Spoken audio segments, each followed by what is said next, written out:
I'm getting ready to clean some lobster mushrooms here. Lobster mushrooms can be a real bugger to clean. They like to grow underneath the leaf duff, and a lot of times they can be really dirty. And interestingly enough, a lot of times when lobsters come into restaurants, they may have already been trimmed like this when you get them from a purveyor. And the reason for that is when the pickers are harvesting them, lobster mushrooms might not be that pretty on the top side of their cap. This other side, the red part, is still very beautiful, nice and firm, rock solid. It's wonderful. But this part, the top part of the cap, it may have collected a little rain, there may have been a slug eating on it, and a lot of times you're going to find parts of this top cap that are moist, they could be a little slimy.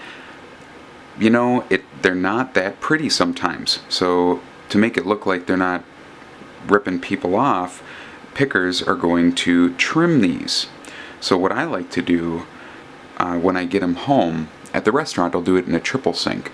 But what I like to do is, the biggest problem area is going to be kind of inside here where dirt and debris like to get to. So you can of course cut it in half. I'm probably going to cook this guy whole.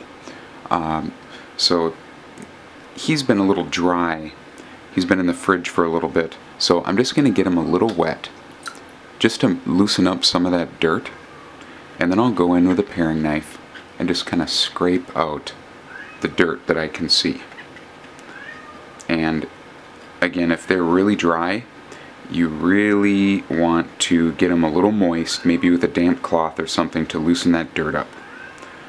And once I get the dirt and the crap off of the top of the cap here, you can see he's getting pretty clean here. What I get left with is this pile of scrap. Now, in the restaurant, when you're paying like 10, 15 bucks a pound for lobster mushrooms, I am not going to waste anything. So what I actually do with this scrap is I make a lobster mushroom butter. Now, the outside of this lobster mushroom, this acts just like saffron. And if I take all the scrap here and cook it with butter, I'll probably use, I'll use a bunch of trim. I'll probably use about 2 cups when I'm done to this 1 pound of butter. And when I cook the butter on low heat until it clarifies, and what's going to happen is it's going to turn this beautiful orange color, and it's going to take on the flavor of the lobster mushrooms.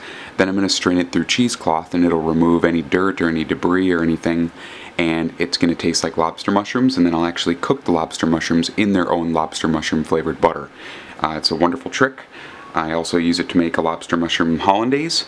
But anyway, that's how I like to clean lobster mushrooms. I just get them a little wet if they've been dry, and kind of scrape them with a paring knife.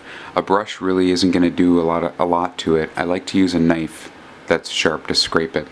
But anyway, that's basically how I like to clean them and how I like to use some of the scrap.